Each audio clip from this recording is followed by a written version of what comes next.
May malaking ngiti ang batang si Goyong habang bitbit ang 3 piraso na isda. Kaninang umaga kasi ay pinoproblema ng lolo Isko niya kung ano ang kanilang uulamin. Kaya naman agad siyang nagtungo sa gubat upang manghuli ng isda sa batis na naroroon. Pinalad naman siya at nakahuli siya, kaya sigurado siya na matutuwa ang kanyang lolo sa dala niya. Pagkarating ni Goyong sa maliit nilang kubo ay agad niyang hinanap si Lolo Isko. Lolo? Lolo, nandito na po ako! Lolo, nasan po kayo? Lolo! Andito ako sa likod, Goyong! Ano ba yon? At kung makasigaw ka para ka nasusunugan! Agad na nagtungo si Goyong sa likod ng bahay. Naroon si Lolo Isko na abala sa pagpapaapoy sa kanilang kalan na ang gatong ay kahoy. Lolo, tignan niyo po, oh. May 3 isda po ako nahuli. May pang-ulam na po tayo. Aba, ang tataba naman ng mga isdang yan. Tamang-tama kasi magsasaing na ako. Akala ko talaga asin ulit ang ating uulamin. Natatakot na tuloy ako na baka kapag nagtagal ay magkasakit na tayo nito sa bato. Hindi po ba sabi niyo po sa akin nun? Basta maging masipag at madiskarte lang tayo, ay may mahahanap tayong pagkain sa paligid natin. Tama, sinabi ko nga yan. Pero alam mo naman, na nabili na ni Don Facundo itong lupang kinatatayuan ng ating baryo. Kaya limitado na lamang ang mga lugar na pwede natin pagkunan ng pagkain. Mabuti nga nakapanghuli ka pa ng isda sa ilog. Sandali, nasiguro mo ba na walang tauhan ni Don Facundo ang nakakita sa'yo? O baka naman nagpaalam ka kay Don Facundo na manghuhuli ka ng isda sa ilog? Ha? Hindi po, Lolo Isko eh. Hindi naman po ako sa ilog ng huli ng isda, kundi doon po sa batis, sa loob po ng gubat. Alam ko po kasi na hindi roon nagpupunta ang mga tauhan ni Don Facundo, kaya wala pong makakakita sa akin doon. Ano sabi mo? Pakiulit mo nga. Mahina na po bang pandinig niyo, Lolo? Kailangan ko po ba talagang ulitin? Huwag mo akong pinipiloso pong bata ka, ha? Sabihin mo sa akin na nagbibiro ka lang, na sa batis mo yun nahuli. Totoo pong sinabi ko, Lolo Isko. Doon ko po talaga nahuli ang mga isdang to. Anak ng tinapa, hindi ba maigpit kong bilin sa'yo na huwag kang magpupunta sa batis na yun? Ilang beses ko ba sasabihin sa'yo na binabantayan ng mga engkanto ang batis na nasa loob ng gubat? Paano kung kinuha ka nila? Sige nga, paano kung hindi ka na nakabalik dito? Teka nga, sabihin mo, ikaw ba talaga si Goyong? Baka naman pinalitan ka na ng mga engkanto. Biglang pinisil ni Lolo Isko ang muka ni Goyong na para bang nang mamasa ito ng tinapay. Aray, Lolo! Ako po ito! Ako po si Goyong! Hindi ako nakakasiguro. Sagutin mo ang tanong na ito. Kailan ang iyong kaarawan? O kita mo na, hindi ka kagad makasagot. Kasi hindi mo alam. Hindi ikaw ang apo ko. Paano naman po ako makakasagot agad? Dire-diretso po kayong magsalita. Ang birthday ko po ay August 10. Tapos ang tatay ko po ay namatay dahil sa sakit sa baga. Si nanay naman po ay umalis at sinabi na magtatrabaho po sa Maynila. Pero hindi na po nagparamdam at hindi na po bumalik dito. Ikaw naman po, Lolo, malakas po kayong humilik pag kayo natutulog. May balat po kayo sa kaliwang pisngi ng puwet nyo. Tama na. Kaarawan mo lang ang tinatanong ko. Pero ang dami mo na sinabi. Oo na, naniniwala na ako na ikaw nga si Goyong. Baka po kasi marami pa kayong itanong kaya sinabi ko na po kagad ang dapat kong sabihin. Basta. Ang dami mo rin sinabi. Magpasalamat ka at nakabalik ka pa rito, apo. O siya, sige na. Linisan mo na yung mga isdang nahuli mo at iihaw na lamang natin ang mga yan. Kumilos ka na at huwag ka nang aalis, ha? Opo, Lolo. Tumalim agad si Goyong Sa utos sa kanya ni Lolo Isko, kumuha siya ng tubig sa balon at sa kanya sinimulang linisin ang 3 isda na nahuli niya sa batis. Naiintindihan ni Goyong ang reaksyon ni Lolo Isko nang malaman nito na nagtungo siya sa batis na nasa gubat. Sa baryo nila ay tinatawag yung mahiwagang batis dahil pinaniniwalaan na tirahan yon ng mga engkanto. Iniiwasan ng mga tao ang naturang batis dahil may hinala ang ilan na ang batis na yon ang salarin sa pagkawala ng ilang tao, lalo na ng mga bata sa kanilang baryo.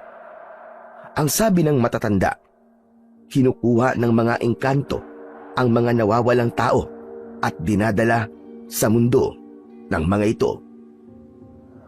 Sa kabila ng hindi magagandang kwento tungkol sa mahiwagang batis sa gubat, ay hindi pa rin natatakot si Goyong. Ilang beses na kasi siyang pumunta roon nang walang nangyayari sa kanya na hindi maganda. Madalas siyang maligo at manghuli ng isda roon, kaya para sa kanya ay walang dahilan para matakot siya sa batis na nagbibigay sa kanya ng kasiyahan. Simple ang buhay ni Goyong at Lolo Isko. Nagtatrabaho si Lolo Isko sa sakahan na pagmamay-ari ng mayamang tao sa kanilang baryo na si Don Facundo. Ilang taon na ang nakakalipas nang biglang dumating si Don Facundo sa kanilang lugar at nagpakita ito ng mga papeles na nagpapatunay na nabili na nito ang buong lupa ng kanilang baryo. Dahil doon ay kinailangan magtrabaho ng ilan sa kanila sa asyenda nito kapalit ang kakakarampot na sahod. Pero kahit mahirap ang buhay, ay masaya pa rin si Goyong dahil kasama niya ang kanyang mahal na lolo. Habang kumakain sila ng tanghalian, ay napahinto sa pagsubo si Goyong nang biglang nagsalita ang kanyang Lolo Isko. Oo nga pala, Goyong. May kailangan akong sabihin sa'yo. Huwag ka nang lalabas kapag madilim na, ha? Ikaw pa naman ang hilig-hilig mong maglaro ng patintero at taguan kapag gabi. Po, bakit naman po, Lolo Isko? Ngayon na lang po ako nakakapaglaro sa gabi kasi bakasyon eh. Hayaan nyo na lang po akong sulutin ang bakasyon namin. Hindi mo ba narinig ang kumakalat na balita rito sa atin, ha? Doon daw sa baryo ng San Felix ay may mga aswang na gumagala. May mga nabiktima na raw. Alam ko na po yung ginagawa nyo, Lolo eh. Gumagawa po kayo ng kwento para takutin po ko. Aba, lintik na bata ito. Hindi ako nananakot. Totoo ang sinasabi ko sa'yo. O sige, sabihin na po nating totoo. Pero Lolo, malayo naman po ang San Felix dito sa atin eh. Kahit na ba kailangan pa rin natin mag-ingat kaysa magsisi tayo sa huli. Kaya makinig ka na lang sa akin. Naiintindihan mo ba, ha? Makulit na bata. Sus, di naman totoo mga aswang-aswang na yan eh. Narinig ko sinabi mo. Anong hindi totoo mga aswang? Totoo sila. Nasasabi mo lang yan kasi hindi ka pa nakakakita.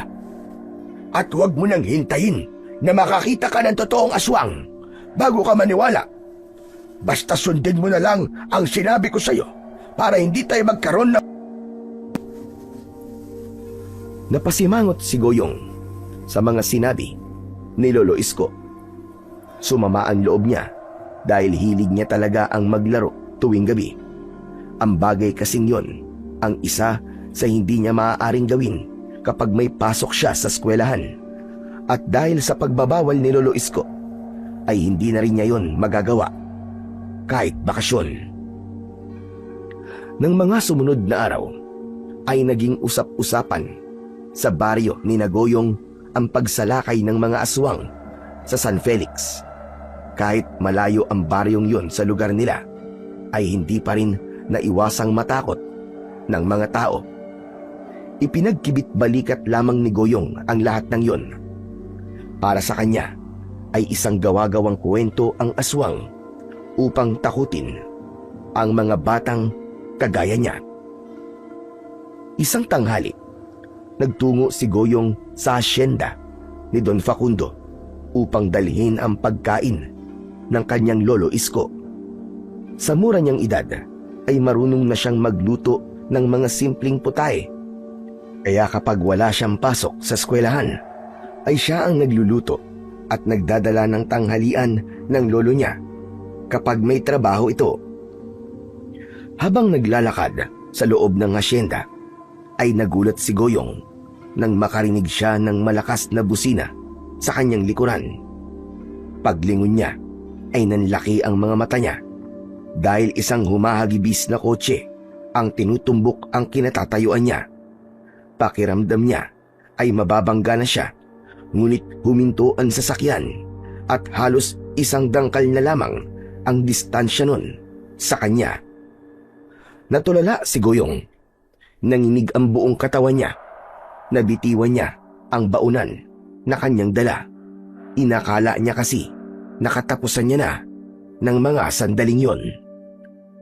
Bumaba sa kotse si Don Facundo. May galit sa mukha nito. Isa yung matangkad na lalaki na palaging naka-leather jacket kahit napakainit naman ng panahon. Hoy! Bata! Ano pa bang ginagawa mo dyan? Umalis ka nga dyan nang makadaan ako! Don Facundo? Ako nga ito, si Don Facundo. O ano? Tutulala ka na lang ba dyan? O baka gusto mong tuluyan na kita? Sa bagay, may pambayad naman ako sa pampa-ospital mo. Dadalang ko lang po ng... Naku, natapo ng pagkain ni Lolo. Wala akong pakialam sa pagkain ng lolo mo. Ang gusto ko ay umalis ka na dyan dahil sinasayang mo ang oras ko. Tila nawala si Goyong sa kanyang sarili. Hindi siya makapaniwala na natapon sa lupa ang kanin at ang adobong manok na pinaghirapan niyang lutuin. Naisip niya na walang kakainin si Lolo Isko at siguradong magugutom ito. Nagulat si Goyong nang biglang hinawakan ni Don Facundo ang braso niya ng mahigpit at marahas siya nitong hinila palayo sa harapan ng kotse nito. Bingi ka ba o walang utak, ha? Ang sabi ko, umalis ka dyan! Pero yung pagkain po ng lolo ko eh. Wala akong pakialam sa pagkain ng lolo mo. Nang sandaling yon ay humahangos na dumating si Lolo Isko at kinuha nito si Goyong kay Don Facundo. Hoy, ikaw Isko! Ano mo ba ang batang ito? O ito si Goyong. Pagsabihan mo yan, ha? Sabihin mo sa kanya na kapag nandito siya sa loob ng aking asyenda, ay huwag siyang humaharang sa dinadaanan ko at huwag siyang patanga-tanga. Patawarin mo na po siya, Don Facundo.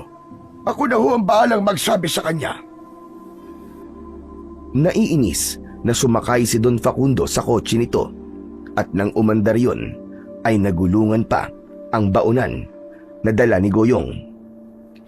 Lolo, yung pagkain niyo po. Hayaan mo na yan, Apo. Pero wala po kayong tanghalian. Sorry po, Lolo Isko ah. Kung naging maingat lang po sana ako, hindi po kayo mawawalan ng pagkain. Ayos lang. Makakahingi naman ako ng pagkain sa mga katrabaho ko. Ikaw, ayos ka lang ba? Hindi ka ba nasaktan? Sinaktan ka ba ni Don Facundo, Apo? Hindi naman po. Pero muntik na niya po ako masagasaan. Diyos ko, sigurado ka bang hindi ka nasaktan? Hindi po talaga, Lolo Isko. Nagulat lang po ako kasi akala ko po mababangga na po ako ng sasakyan niya eh. Ang bilis po kasi magmaneho. Hindi na dapat talaga kita pinapupunta rito. Bakit ba hindi ko naisip na pwedeng mangyari ito? Salamat na lang sa Diyos at hindi ka nasaktan, Apo. Lolo Isko, sorry po talaga. Natapon ko po yung pagkain niyo. Huwag mo nang isipin yan, Goyong. Makakakain pa rin naman ako rito. Sige, ang mabuti pa ay umuwi ka na at hintayin mo na lang ako sa ating kubo. Sige na, Apo, mauna ka nang umuwi. Naluluwang tumango si Goyong at saka siya naglakad palayo. Nanginginig pa rin ang buong katawan niya dahil sa labis na takot. Akala niya kasi ay talagang mababangga na siya ng kotse ni Don Facundo kanina. Noon pa man ay naririnig na niya na masama ang ugali ni Don Facundo at hindi niya akalain na mararanasan niya mismo ang kasamaan nito. Nang nakabalik na si Goyong sa kanilang kubo, ay mag-isa siyang kumain. Nasa isip niya pa rin si Lolo Isko dahil nababahala siya kung totoo na makakahingi ito ng pagkain sa mga katrabaho nito. Dahil sa nangyari kanina, ay nagkaroon na siya ng takot na bumalik sa asyenda ni Don Facundo. Grabe, ang sama pala talaga ng ugali ni Don Facundo. Akala ko'y kwento-kwento lang na masama siya. Parang kahit konting awa ay wala man lang siyang naramdaman para sa akin. Hindi bale, kapag nakatapos na ako ng pag-aaral ay magtatrabaho ko. Tapos magpapayaman ako para hindi na kami pwedeng api-apihin ng lolo ko ng kahit na sino.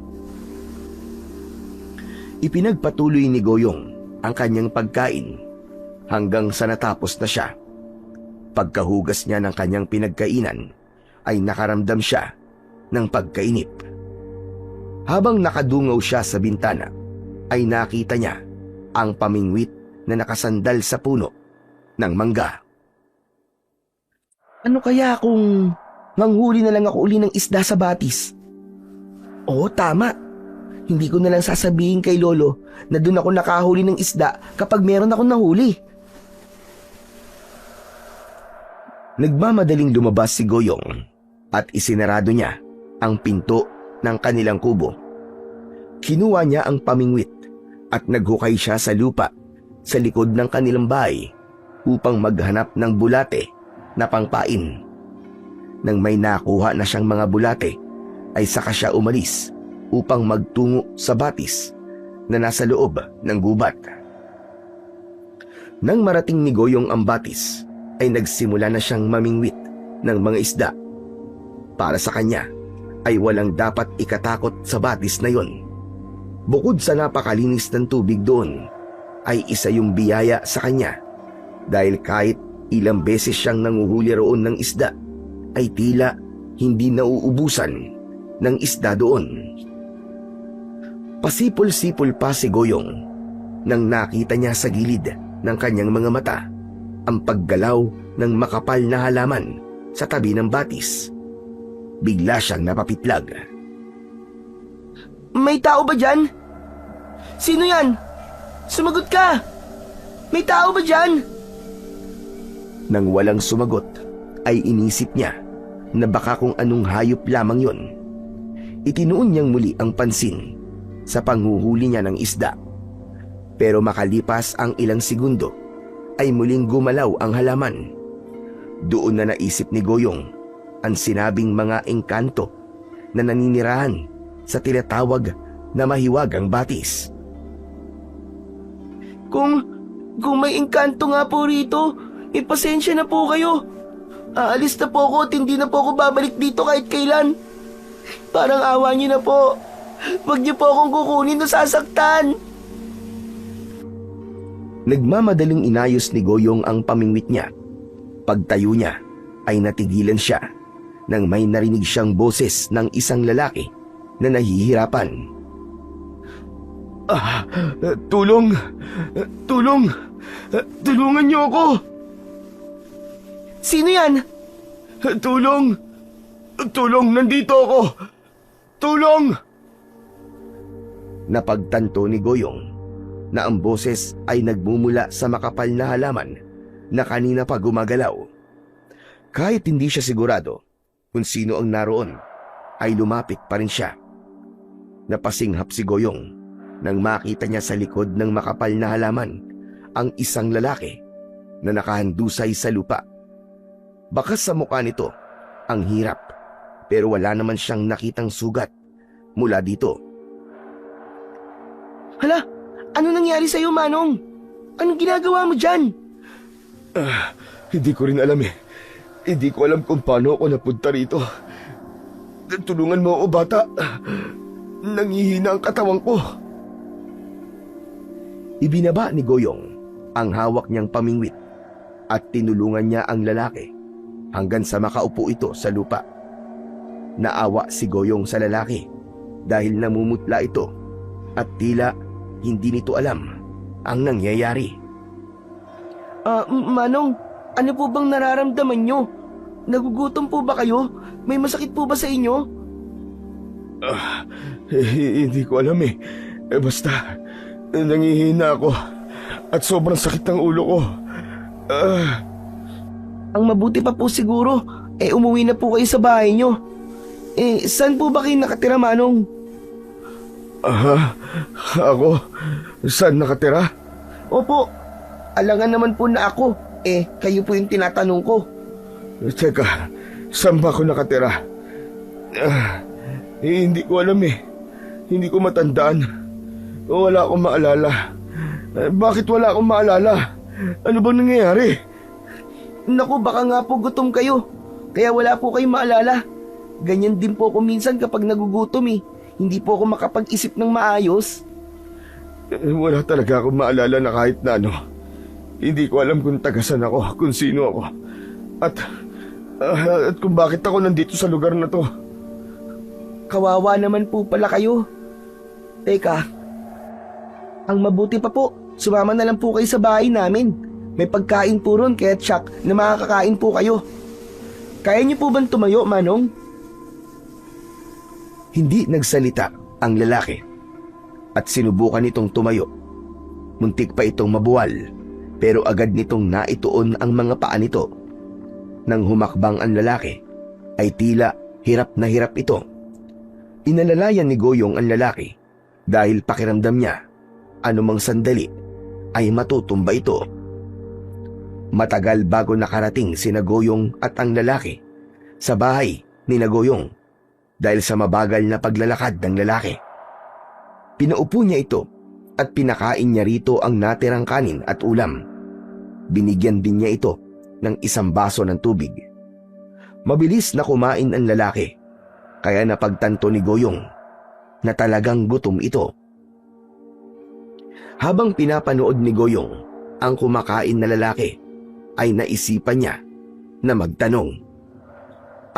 Manong, ano po pala ang pangalan nyo? Ako po pala si Goyong. Aldrin. Ako si Aldrin. Yun! Natandaan nyo na po ang pangalan nyo. Ayos! Tama ka. Natatandaan ko nga ang pangalan ko. Pero bukod doon, ay wala na akong maalala. Huwag po kayong mag-alala, Manong. Sigurado ako na kapag nabusog ka na at nakabawi ka na ng lakas, ay babalik na po ang mga alaala nyo. Hindi na nagsalita si Aldrin at tuloy-tuloy lang ang pagsubo nito ng pagkain na para bang ilang araw itong hindi kumain. Matapos nitong kumain, ay kinuha na ni Goyong ang pinagkainan nito para hugasan. Nang matapos si Goyong, ay nakita niya si Aldrin na nakahiga sa mahabang upuan na gawa sa kawayan sa kanilang sala. Hindi niya inasahan na sa maikling minuto ay agad yung makakatulog. Kawawa ka naman, Kuya Aldrin. Mukhang pagod na pagod ka. Pero siguro naman ay magigising ka na bago pa dumating si Lolo Isko. Kasi mapapagalitan niya ako kapag nalaman niya na nagpapasok ako rito sa bahay namin nang hindi ko kilala. Hinayaan lang muna ni Goyong si Aldrin na matulog dahil alam niya na kailangan nitong magpahinga. Lumabas muna siya upang makipaglaro sa mga bata sa kanilang baryo. Makalipas ang ilang oras na paglalaro sa labas, ay nagdesisyon na si Goyong na umuwi. Pagpasok niya sa kanilang kubo, ay wala na roon si Aldrin. Tinignan niya ito sa likod ng bahay, pero wala rin ito roon. Buti na lang at umalis na si Kuya Aldrin bago pa dumating si Lolo Isko. Panigurado mapapagalitan ako ni Lolo Isko kapag inabutan niya rito si Kuya Aldrin. Nagsimulan ng magsaing si Goyong dahil alam niya na anumang sandali ay darating na ang kanyang lolo Isko. Sakto, naluto na ang sinaing nang dumating nga ang matanda. Ay nako, nakakapagod ang araw na ito. Ang daming pinagawa sa amin ni Don Facundo. Lolo Isko, totoo po pala yung mga sinasabi ng mga tao tungkol kay Don Facundo, no? Masama po pala talaga ang ugali ng matandang yun. Napatunayan ko po yun sa ginawa niya sa akin kanina. Kahit sa batang kagaya ko, ay pumapatol po siya. Ganun talaga ang ugali ni Don Facundo, apo. Pero marahil ay dahil yun sa wala siyang kasama sa buhay. Wala siyang pamilya na kasama sa kanyang mansyon. Kaya palaging mainit ang ulo niya. Kaya sa susunod, kapag nakita mo siya sa asyenda, ay ikaw na lang ang umiwas sa kanya. Sa nangyari po kanina ay parang ayoko po munang magpunta roon. Wala namang problema kasi pwede naman na magdala na kagad ako ng baon bago ako pumasok. Ay oo nga pala. Kumusta ka habang wala ako rito? Hindi agad nakasagot si Goyong sa tanong na yun ni Lolo Isko dahil naalala niya si Aldrin. Pero napagtanto niya na hindi niya na kailangan pang ipaalam sa lolo niya ang tungkol sa binatang estranghero dahil umalis na ito. O bakit hindi ka makasagot? May nangyari ba rito habang wala ako, ha? Wala naman po, Lolo. Wala pong nangyari habang wala po kayo. Pagkatapos ko pong kumain kanina, ay nakipaglaro lang po ako dyan sa labas. Kala ko meron na eh. Mabuti naman kung ganon. Oo nga pala. Bumili ako ng sardinas. Igisa mo na lang yon para may ulam tayo. Kinuha na ni Goyong ang isang lata ng sardinas na dala ni Lolo Isko upang lutuin yon. Habang abala siya sa pagluluto, ay hindi niya naiwasang isipin kung saan nagpunta si Aldrin, ni hindi man lang yun nagpaalam sa kanya. Ipinagdasal na lamang niya na sana ay bumalik na ang alaala nito at nakabalik na ito sa kung saan man ito nakatira. Habang kumakain ng gabing yon, sina Goyong at Lolo Isko ay tahimik lamang sila. Sa gitna ng kanilang hapunan ay parehas silang natigilan nang biglang pumasok si Aldrin. Maging si Aldrin ay natigilan nang makita si Lolo Isko. Agad na tumayo si Lolo Isko at kinuha ang itak. Sino kang damuho ka? Ano kailangan mo rito? Lolo, sandali lang po. Huwag niyo po siyang itakin. Kilala ko po siya. Ano? Paano mo makikilala ang lalaking yan?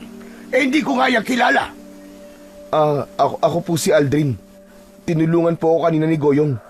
Nakita niya po kasi ako kanina sa batis na nasa loob po ng gubat. Anak ng patay na. Nabuking na ako.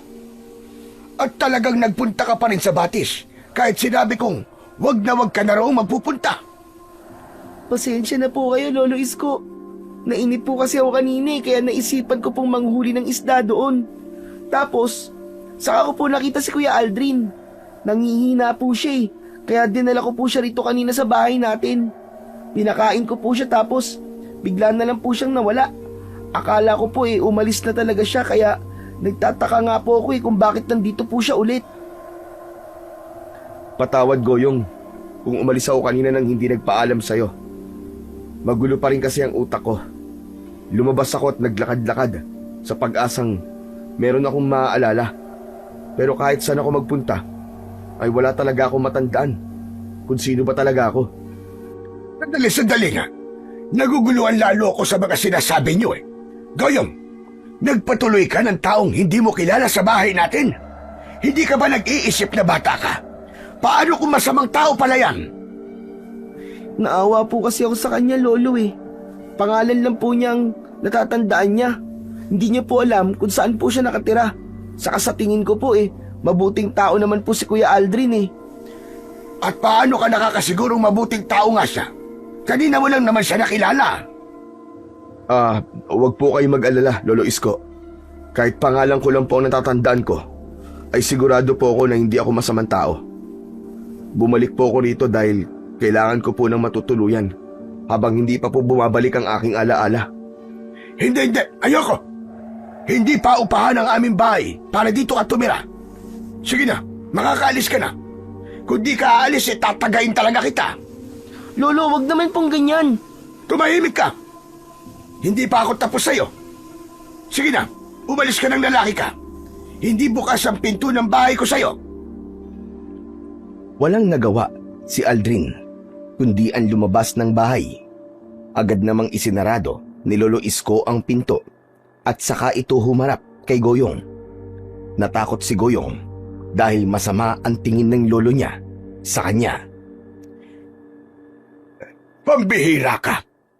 Hindi ko inakala na magagawa mo ito sa akin, Goyong. Una, nagsinungaling ka. Pangalawa, nagpunta ka sa mahiwagang batis. At pangatlo, nagpapasok ka sa bahay natin ng taong hindi mo kilala. Sa loob ng isang araw, ay napakarami mong nagawang kasalanan. Lolo, naawa lang po talaga ako sa kanya eh. Sorry po. Puro ka na lang, sorry. Paano kung nagpanggap lang yon na wala siyang naaalala, tapos may masama pala siyang balak sa atin? Sa susunod, bago ka gumawa ng mga ganyang desisyon, ay magtanong ka muna sa akin. Naiintindihan mo ba? Sagot! Opo, naiintindihan ko po, Lolo Isko. Hala, sige. Bumalik ka na sa lamesa at tapusin mo na ang pagkain mo. Nawalan na ako ng ganang kumain dahil sa iyong bata ka. Napayuko si Goyong habang umuupo sa upuan na nasa kanilang hapagkainan. Natakot siya sa pagsigaw ni Lolo Isko sa kanya, ngunit mas lamang ang awa na naramdaman niya para kay Aldrin. Lalo na nang nakita niya kanina ang mukha nito nang palayasin ito ni Lolo Isko. Baka sa mukha ni Aldrin ang pagkalito at takot dahil hindi nito alam kung saan ito pupunta. Hiniling na lang ni Goyong na sana ay may ibang tao na kukupkup kay Aldrin o hindi naman kaya ay tuluyan ng bumalik ang nawala nitong mga alaala. Bago matulog ng gabing yon, ay muling pinagsabihan ni Lolo Isko si Goyong. Walang ibang ginawa si Goyong kundi ang tumango na lamang upang hindi na magalit pa ang lolo niya sa kanya. Nangako rin siya rito na hindi niya na kailanman uulitin ang mga pagkakamaling nagawa niya sa araw na yon. Kinabukasan, pagsapit ng umaga, ay nagising na si Goyong. Bumangon siya mula sa papag at pagkalabas niya ng kanilang kubo ay nagulat siya nang nakita niya si Lolo Isko nakausap si Aldrin sa ilalim ng puno ng mangga. Nagkakape ang dalawa at base sa itsura ng mga yon ay tila hindi nagalit si Lolo Isko kay Aldrin. Kinusot pa ni Goyong ang mga mata niya dahil baka namamalikmata lamang siya. Hanggang sa nakita siya ni Lolo Isko at kumaway ito sa kanya. Oh, gising ka na pala, Goyong. Sige na, kumain ka na at nauna na kami ni Aldrin. Nagtatakan lumapit si Goyong kina Lolo Isko at Aldrin. Totoo po ba itong nakikita ko? Magkausap po kayong dalawa? Oo, pansamantala. Habang hindi pa bumabalik ang alaala ni Aldrin, ay dito na muna siya sa bahay natin. Kaninang madaling araw kasi ay nagising ako at nakita ko tong si Aldrin na natutulog habang namamaluktot sa lamig dito sa labas. Naawa naman ako sa kanya kaya pinapasok ko na. Nakapagkwentuhan na rin kami at tama ka nga, Goyong. Wala siyang maalala. Tanging pangalan lang niya ang naaalala niya. Nakakaawang talaga. Sabi ko naman po sa inyo, Lolo eh. Hindi nagsisinungaling si Kuya Aldrin. Ay pasensya na. Nabigla lang talaga ako gabi. Kasi kahit sino naman ay mapapadampot ng itak kapag may pumasok sa bahay nila na hindi kilala, hindi ba? Maraming salamat po talaga, Lolo Isko. Salamat kasi bumayag ka nang dito muna ako sa bahay niyo pansamantala. At salamat din sa'yo, Goyong, ha? Kasi ikaw ang unang tumulong sa akin. Walang anuman po yun, Kuya Aldrin. Masaya po ako na may bago na kaming kasama rito sa bahay. Medyo nagsasawa na po kasi ako sa mukha ni Lolo eh. Ay, biro lang po Lolo ah. Baka magalit ka na naman po sa akin eh. Pagpasensyahan mo na yung apo ko. At kung minsan kung ano-ano sinasabi niyan, parang may saltik. Oo nga pala, maya-maya ay magtutungo kami ni Aldrin kay Kapitan para magpatulong na mahanap ang pamilya ni Aldrin. Sa tingin ko mas madaling babalik ang alaala niya kung naroon siya sa lugar kung saan talaga siya nakatira. Pero kinakabahan po ako, Lolo Isko. Paano kung hindi ko po pala gusto ang lugar na yon kung saan ako nanggaling? Paano kung tumakas pala ako ron dahil hindi ako ligtas doon? Huwag kang mag-alala dahil kung sakali na maibalik ka na namin sa pamilya mo at maalala mo na hindi ka ron ligtas, ay pwede kang bumalik dito anumang oras. Bukas ang pinto ng bahay namin para sa'yo. Naku, maraming salamat po talaga, Lolo Isko. Napakaswerte ko dahil kayo po ang kumupkup sa akin. Napangiti si Goyong. Masaya siya na sa wakas ay pumayag na si Lolo Isko na manirahan sa bahay nila si Aldrin. Hindi niya maintindihan, pero kahit kakakilala pa lamang niya sa binata, ay magaan na ang loob niya rito. Ramdam niya na hindi ito masamang tao at wala silang pagsisisihan na tinulungan nila ito. Maya-maya pa ay umalis na sina Lolo Isko at Aldrin para magtungo sa bahay ng kapitan sa baryong yon. Habang mag-isa si Goyong ay kumilos na siya para magwalis sa kanilang bakuran. Hindi nagtagal ay bumalik na si Aldrin, ngunit hindi na nito kasama si Lolo Isko. Ayon kay Aldrin ay dumiretso na si Lolo Isko sa trabaho nito. Kuya, kapag may kailangan ka magsabi ka lang sa akin ha. Huwag kang mahihiya. Imposible naman yata na hindi ako mahiya sa inyo ni Lolo Isko kasi napakabuti niyo sa akin. Saka para tulungan ng hindi niyo kilala na kagaya ko ay napakalaking bagay na para sa akin. Mukhang mabait ka naman kasi kuya Kaya sigurado ko na tama na tinulungan ka namin. Maraming salamat talaga, Goyong ha. Napakabata mo pa, pero marunong ka nang tumulong sa kapwa mo. Kay lolo ko po kasi yung natutunan Ang sabi po niya, kahit mahirap lang po kami, ay tumulong pa rin kami sa mga nangangailangan sa paraan po na kaya namin. Pero kuya, talaga bang wala ka pang naaalala na kahit na ano? Nakasama ang palad, Goyong. Wala pa rin. Tanging ang pangalan ko lamang ang naaalala ko. Bukod dun, wala na. Hindi ko nga alam kung meron akong pamilya na naghahanap sa akin Siguro naman kuya ay may pamilya ka pa. Malay mo, hinahanap ka na nila ngayon. Paniguradong nag-aalala na sila sa'yo. Sana nga, Goyong. Sana nga. Simula ng araw na yon ay kasama ng nanirahan ni na Goyong si Aldrin sa maliit nilang kubo. Hindi ito naging pabigat at palagi itong tumutulong kay Goyong sa mga gawaing bahay. Kahit na pinipigilan niya itong gawin yon, mas naging malapit din sila sa isa't isa dahil madalas silang magkausap. Habang ang mga kapitbahay ni na Goyong ay nagtaka nang makita si Aldrin, sinabi na lang ni Lolo Isko sa mga nagtatanong na si Aldrin ay pamangkin nito na galing sa syudad. Mas naging masaya si Goyong sa pagdating ni Aldrin sa buhay nila. Pakiramdam niya ay nagkaroon siya ng mas nakatatandang kapatid sa katauhan nito. Napatunayan din ni Aldrin sa kanila na isa itong mabuting tao dahil sa mga ipinakita nito sa kanila sa araw-araw. Isang gabi, habang mahimbing na natutulog si Goyong sa tabi ni Lolo Isko sa papag, ay sabay silang nagising nang marinig nila ang malakas na pagsigaw ni Aldrin. Agad na tumayo si Lolo Isko upang sindihan ang gasera.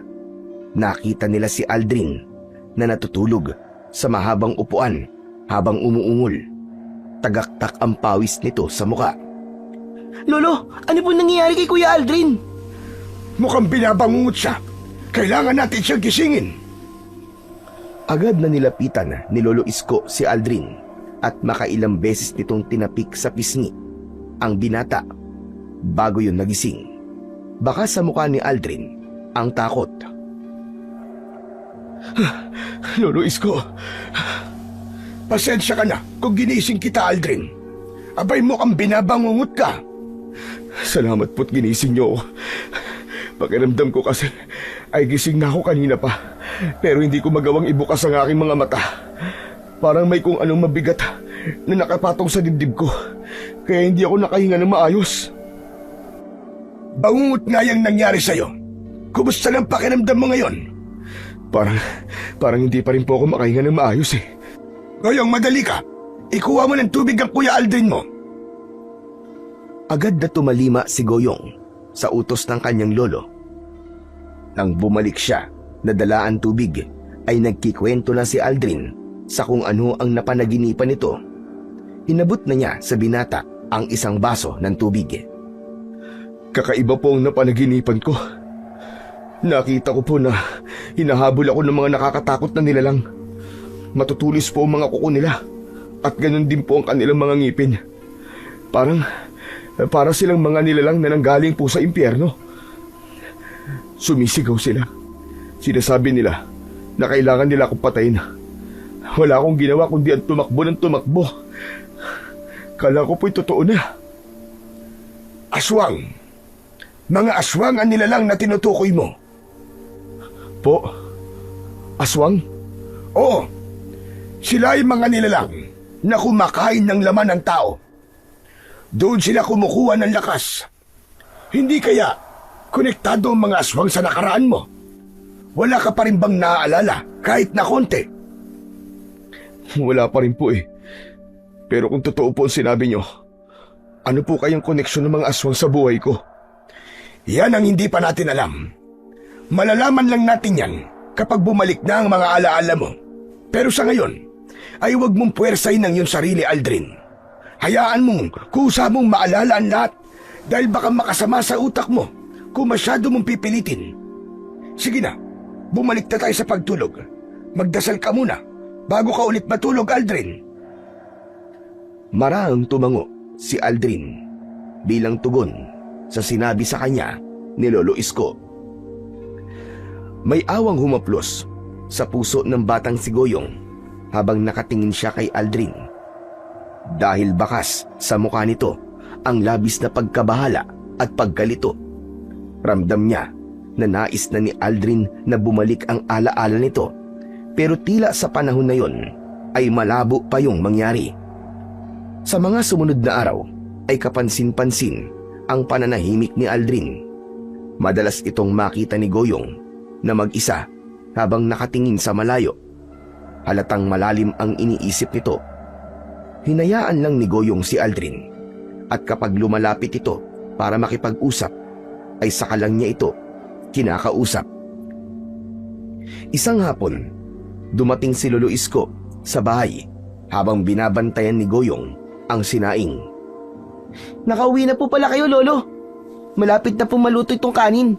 Ano po palang ulam natin mamayang hapunan, Lo? Bumili ako ng 2 tali ng pechay. Hindi ba? Mayroon pa tayong 1 lata ng sardinas dyan. Igigisa na lamang natin yon. Oo nga pala. Hindi ko yata nakikita si Aldrin. Nasaan siya po? Umalis po siya eh. Ang sabi po niya magtutungo daw po siya sa Maywagang Batis kung saan ko po siya nakita. Ano? Bakit mo siya inayaang magpunta roon? Hindi ba ang sabi ko ay may mga engkanto sa batis na yon? Bakit hindi mo siya pinigilan? Pinigilan ko naman po siya, Lo. Pero masyado po siyang mapilit eh. Ang sabi po ni Kuya Aldrin, baka kailangan niya pong pumunta sa lugar kung saan ko siya nakita at baka may makita po siya roong bagay na magpapaalala sa kanya kung sino talaga siya. At talagang ganitong oras pa niya naisipang magtungo roon. Malapit nang mag-alas 6 ng gabi. Kapag ganong oras, mas aktibo ang mga engkanto. Baka kung anong mangyari sa kanya roon. Ang mabuti pa, ay sunduin mo si Aldrin sa Maywagang Batis. Bilisan mo, Apo. Po, pero paano po itong sirain ko? Ako nang bahala dyan. Sige na, sunduin mo na si Aldrin. Opo, Lolo. Nagmamadaling tumakbo si Goyong papunta sa gubat. Hindi niya alam pero bigla siyang kinabahan. Hindi nagtagal ay nakarating na siya sa mahiwagang batis sa gitnang gubat. Naabutan niya si Aldrin na nakatayo sa gilid ng batis habang nakatingin sa tubig. Napalingon si Aldrin nang tawagin ito ni Goyong. Malalaki ang mga hakbang na nilapitan ni Goyong si Aldrin.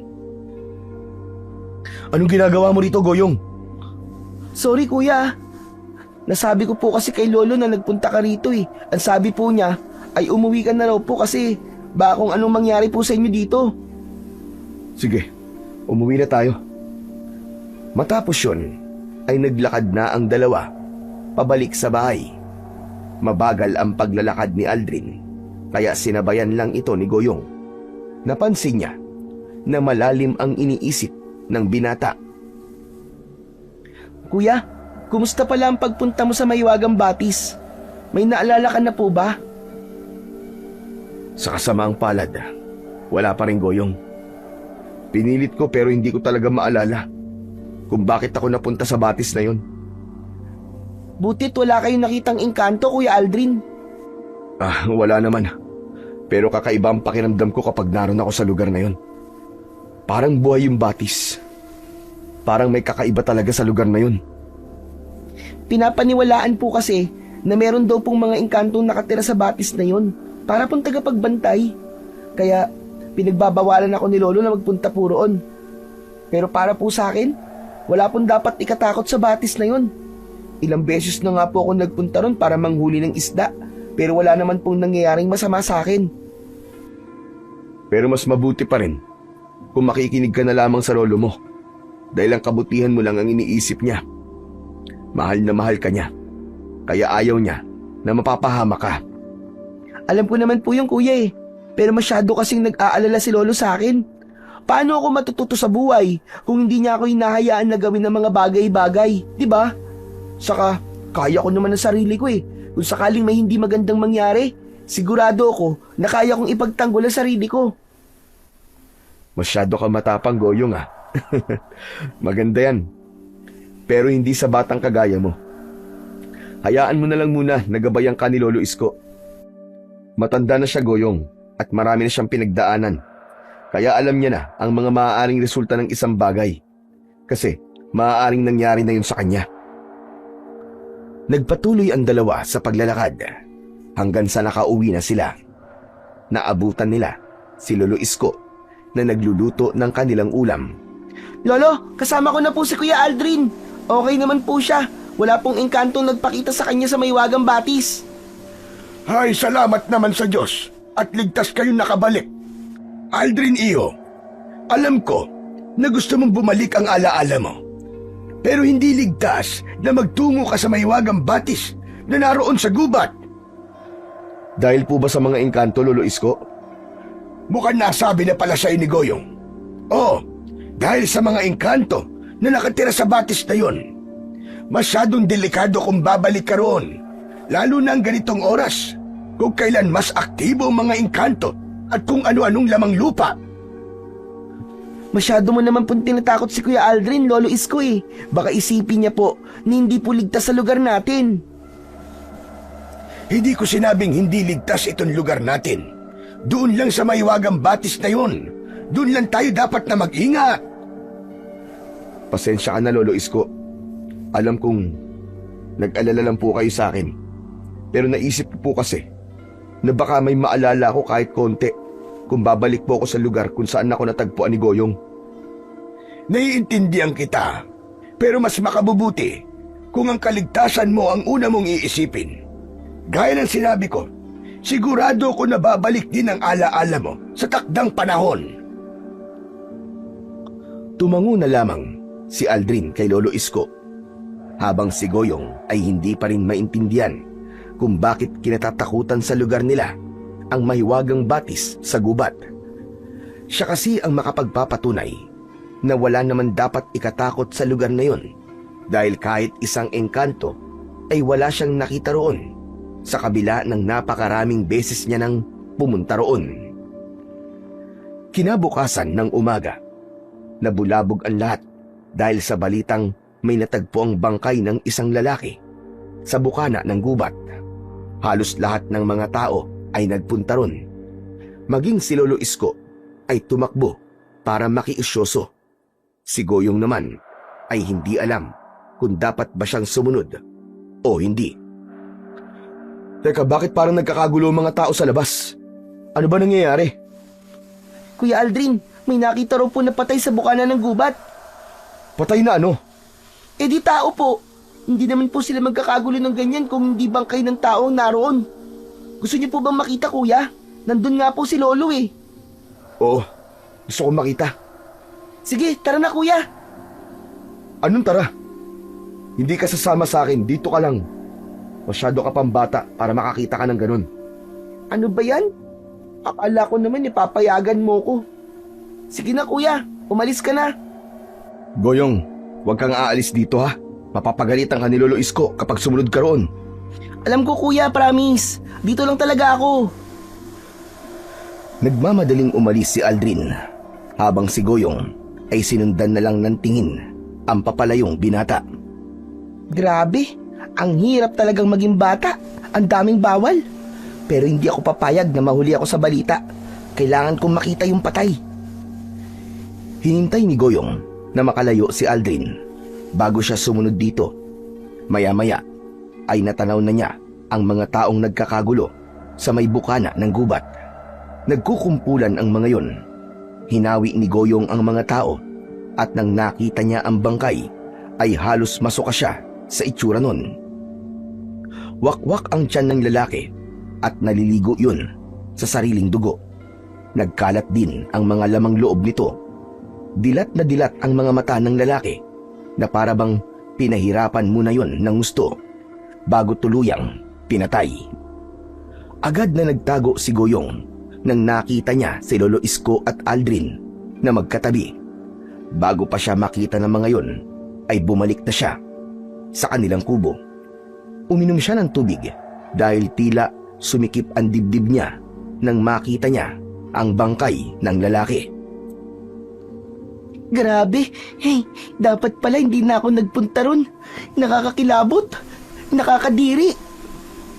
Hindi nagtagal ay dumating na rin sina Lolo Isko at Aldrin. Naupo ang dalawa sa labas ng bahay. Nang lapitan ni Goyong ang dalawa ay nakatulala si Aldrin na para bang may malalim itong iniisip. Sigurado akong aswang ang pumatay sa lalaking yun. Paano mo nasabi yan, Aldrin? Hindi ko po alam. Pero tila pamilyar sa akin ang paraan ng pagpatay sa lalaki na yun. Parang nakita ko na po ang ganun tagpo. Pero hindi ko maalala kung saan at kailan. Ewan ko. Parang may naalala ko nang nakita ko yung bangkay. Pero hindi ko matukoy kung ano yung naalala ko. Napakagulo. Mabuti pang ipahinga mo lang ang utak mo. Huwag mo masyadong pilitin na makaalala dahil baka makasama pa yan sa iyo. Hindi kaya naging biktima ka ng aswang, Kuya Aldrin? Tapos, kaya ka naroon sa Mahiwagang Batis ay dahil hinabol ka ng mga aswang. Hindi ba na naginip ka dati na hinahabol ka ng mga aswang? Baka sa Mahiwagang Batis ka nawalan ng malay habang hinahabol ka nila. Tila imposible ang sinabi mo, Apo. Hindi ba't walang sugat si Aldrin nang nakita mo? Malamang kung inatake siya ng mga aswang ay may sugat sana siya kahit isa. Tama ka, Lolo. Ngunit maaaring tama din si Goyong. May posibilidad din na ganun nga nangyari sa akin. Natahimik silang tatlo at nahulog sila sa malalim na pag-iisip. Pakiramdam ni Goyong ay malapit nang bumalik ang mga nawalang alaala ni Aldrin at may kutob siya na may malaki itong koneksyon sa mga aswang. Nang dahil sa natagpo ang bangkay, ay unti-unti nang naniwala si Goyong na totoong may aswang nga. Lalo na't simula noon ay mas lalong tumindi ang takot ng mga tao sa baryo nila na baka madagdagan ang magiging biktima ng mga aswang. Isang gabi, magkakasalo sila sa hapunan. ay nagpaalala si Lolo Isko. Goyong, siguro naman ay hindi ka nalalabas ng bahay kapag madilim na. Mas makabubuti na kapag lumubog na ang araw, ay dito na lang tayo sa loob ng ating tahanan. Hindi na po talaga ako lalabas. Baka magaya po ako rin sa lalaking natagpuan sa bukana ng gubat eh. Pero Lo, sa palagay niyo po ba ay nandito na po yung mga aswang na sinasabing umaatake po sa San Felix? Sa tingin ko ay oo, Goyong. Mukhang lumipat na sila ng lugar na peperwisyuhin nila. At sa kasamaang palad, dito sila sa baryo natin pumunta. Mas makabubuti po kung maglalagay tayo ng asin sa pinto at bintana. Magsabit din po tayo ng bawang sa labas para hindi makalapit ang aswang dito sa bahay. Teka kuya, paano niyo po nalaman ng ganyan? Hindi ko alam eh. Bigla na lang lumabas sa bibig ko ang bagay na yun. Para bang may alam talaga ako kung paano lalabanan ng mga aswang at kung ano ang mga bagay na maaaring magtaboy sa kanila. Alam mo kuya, sa tingin ko ay may koneksyon talaga ang mga aswang sa nakaraan mo. Anong ibig mong sabihin, Goyong? Na isa akong aswang? Hindi. Di kung aswang ka, matagal mo na kaming nilapa ni Lolo. Ang ibig kong sabihin ay baka kasi noon ay nakikipaglaban ka sa mga aswang. Hindi po ba? Posible naman po yun, Lolo. Yan nga rin ang naisip ko. Kasi kusang lumabas sa bibig mo kung ano ang dapat nating gawin sa sitwasyon natin ngayon. Hindi ko po talaga alam, Lolo Isko. Pero sana, bumalik na po ang alaala ko para malaman na natin kung sino ba talaga ako at kung anong koneksyon ko sa mga aswang. Nang dahil sa hinala nilang yon, ay mas lalong nasabik si Goyong na malaman kung sino nga ba talaga si Aldrin at kung totoo na nakikipaglaban ito sa mga aswang. Dahil kung totoo ang bagay na yon, maaaring merong magtanggol sa kanila sa mga aswang na posibleng nasa baryo na nila. Magmula ng araw na yon, ay mas naging maingat na ang lahat ng tao sa baryo ni Goyong. 6:00 pa lang ng gabi ay halos wala nang lumalabas sa kanilang bahay. Ipinamalita na rin ni Lolo Isko sa lahat na asin at bawang ang mabisang pangontra sa mga aswang. Kaya lahat ng bahay ay naglalagay na ng asin at bawang sa tapat ng kani-kanilang pinto at bintana. Bago matulog ay nakaugalian na ni Goyong na mag-alay ng dasal sa Panginoon.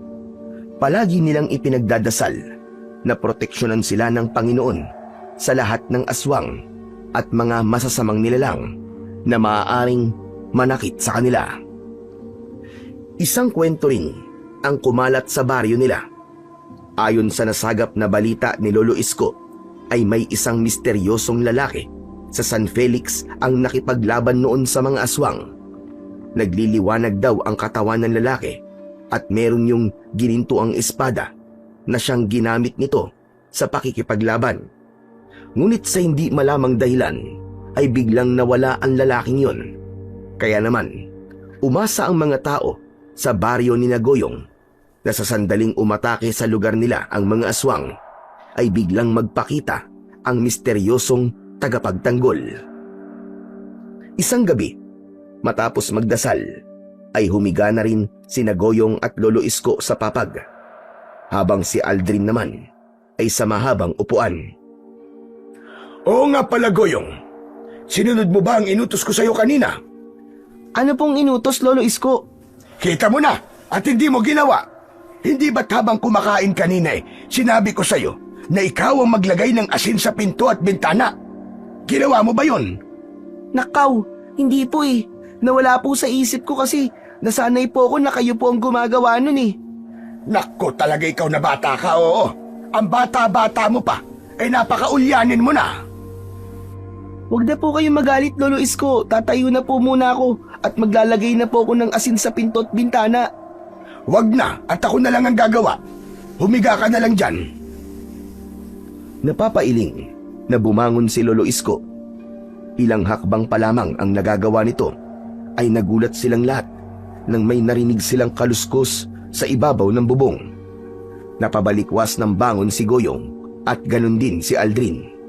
Tumingala sila at pinakiramdaman nila kung ano yung nasa bubong. Parang may pusa o aso na naglalakad sa ibabaw ng bubong, ngunit mas mabigat ang hakbang nun. Hala, ano po yung nasa bubong? Sana naman ay pusa lang. Masama ang pakiramdam ko. Sa tingin ko ay hindi pusa o kung anong hayop yan. Isa yung aswang. Takot na napayakap si Goyong kay Lolo Isko. Lolo, ano pong gagawin natin? Kumalma ka lang. Tignan mo ang ginawa mong bata ka. Dahil hindi tayo nakapaglagay ng asin, ay mukhang ang bahay natin ang pinuntahan ng aswang. Huwag kayong mag-alala. Akong bahala sa inyo. Anong gagawin mo, Aldrin? Hindi nagsalita si Aldrin. Bagkus ay kinuha nito ang itak sa kusina habang patuloy ang kaluskos sa bubong. Nang lalabas na sana si Aldrin, ay agad itong hinawakan ni Lolo Isko sa braso. Saan ka pupunta, Aldrin? Kailangan ko pong lumabas para malaman kung aswang nga ba o hindi yung nasa bubong. Pero masyadong delikado yung naiisip mong gawin. Paano kung aswang nga yun? Mas mabuti nga po kung aswang para malaman natin kung totoo na nakikipaglaban ako sa mga aswang bago ako nawala ng alaala. Magtiwala po kay Lolo Isko. Kaya ko po ang sarili ko. Matagal bago nagsalita si Lolo Isko. Matiim itong nakatingin kay Aldrin habang bakas sa mukha nito ang pag-aalangan. Maya-maya pa ay binitiwan na ni Lolo Isko ang braso ni Aldrin. O sige, pero Aldrin, mag-iingat ka. Opo, maraming salamat po Lolo Isko. Matapang na lumabas ng bahay ang binatang si Aldrin. Agad namang isinarado ni Lolo Isko ang pinto. Bahagyan itong binuksan ang bintana at sumilip ito roon. Nakisilip na rin ang batang si Goyong. Ano ka bang bata ka? Doon ka na lang sa papag natin. Magdasal ka. Ang damot niyo naman po, no? Gusto ko rin pong makita kung anong mangyayari po sa labas eh. Hinayaan na lang ni Lolo Isko na sumilip din si Goyong sa bintana. Mula roon ay nakita nila si Aldrin at pilit tinitignan kung ano ang nasa ibabaw ng bubong. Hoy! Kung sino ka man nandyan sa itaas, bumaba ka dito at harapin mo ako! Huwag kang duwag! Lolo, sa tingin niyo po ba ay kaya talagang makipaglaban ni Kuya Aldrin kung sakaling aswang nga yung nasa bubong? Hindi ko alam, Apo. Pero kung totoo nga na siya'y nakikipaglaban nun sa mga aswang, sa tingin ko ay likas na lalabas yun sa kanya kahit wala siyang alaala. Habang nakatingin si Goyong kay Aldrin, ay ipinagdasal niya na sana ay walang masamang mangyari rito. Hanggang sa nagulantang sila nang mula sa bubong ay tumalon pababa ang isang nakakatakot na nilalang. Meron yung makapal na balahibo sa buong katawan at muka na parang sa isang halimaw. Kitang-kita nila ang matutulis nitong mga kuko na kayang-kayang pumunit ng laman ng tao. Agad na napagtanto ni Goyong na ang nilalang na yon ay isang aswang. Mabilis na sumugod ang aswang palapit kay Aldrin. Imbis na tumakbo ay sinalubong ni Aldrin ang aswang. Tinaga ni Aldrin sa balikat ang aswang. Umalingaw-ngaw ang malakas na sigaw ng aswang sa katahimikan ng gabi. Lolo, hindi po ba natin tutulungan si Kuya Aldrin? Baka mapatay po siya ng aswang. At anong tulong naman ang magagawa natin? Sige nga. Hindi ko po alam, pero kailangan po may gawin po tayo. Manahimik ka, Goyong. Dito lang tayo at hindi tayo lalabas. Nagpatuloy sa pakikipaglaban ng aswang si Aldrin. Sa tuwing sinusubukan ng aswang na atakihin ito, ay tinatapatan nito yon ng taga at saksak gamit ang kanyang matalas na itak.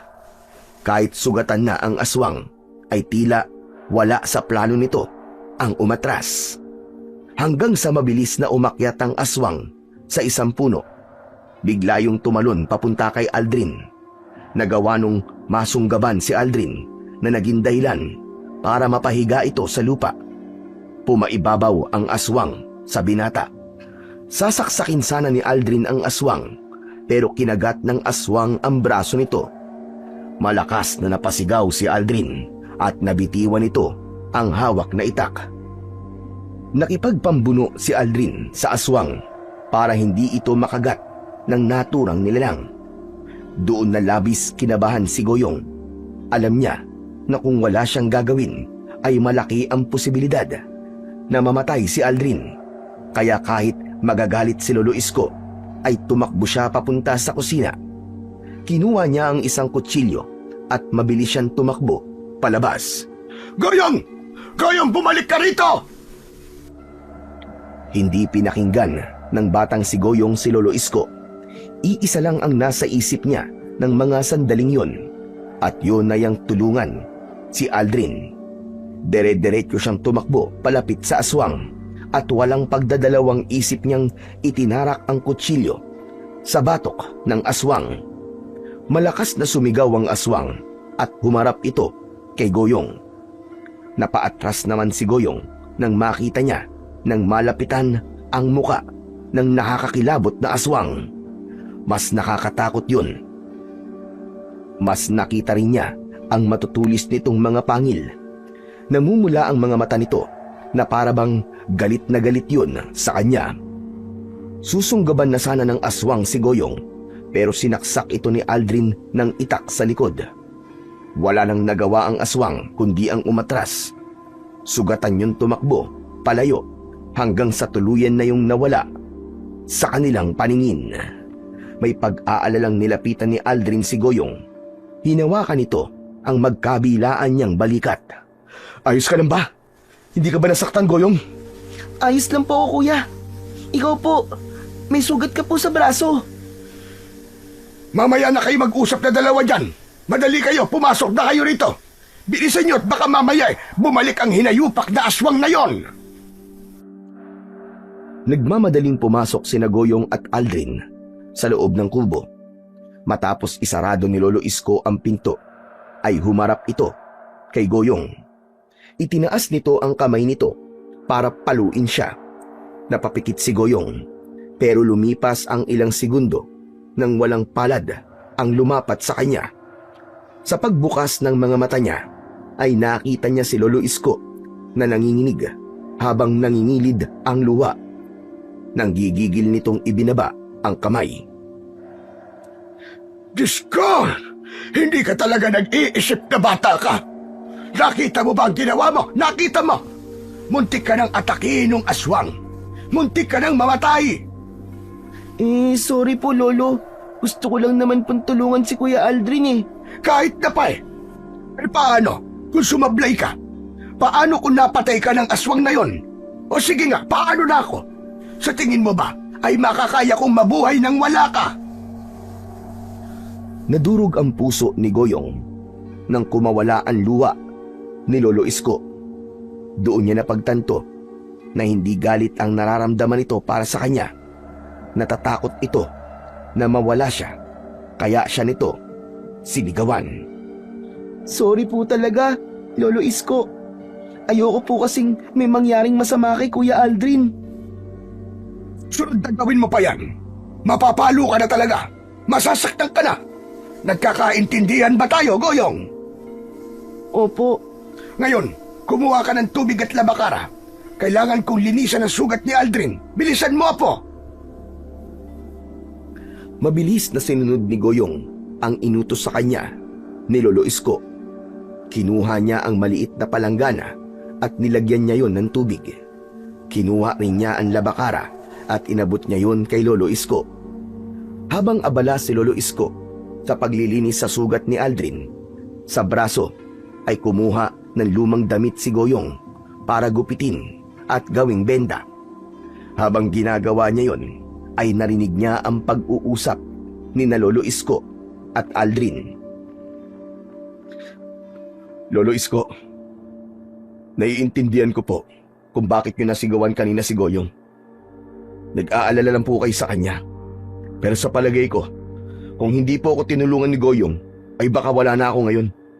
Baka napatay na po ako ng aswang. Pasensya ka na. Hindi ko lang talaga napigilan ang galit ko kanina kasi talagang nag-alala ko para kay Goyong. Siya na lang ang meron ako, Aldrin. At kapag nawala pa siya, ay hindi ko na alam kung anong mangyayari sa akin. Baka mabaliw ako nang dahil sa pag-iisa.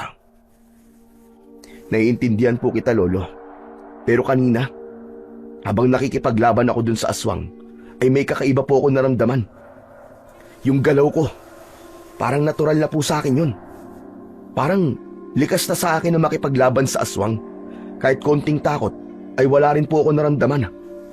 Ang ibig mo ba't sabihin ay maaaring tama si Goyong na baka bago mawala ang iyong alaala ay nakikipaglaban ka na sa mga aswang? Tama po kayo, Lolo Isko. Sa tingin ko, ay isa po ako mandirigma na nakikipaglaban sa mga ganong nilalang.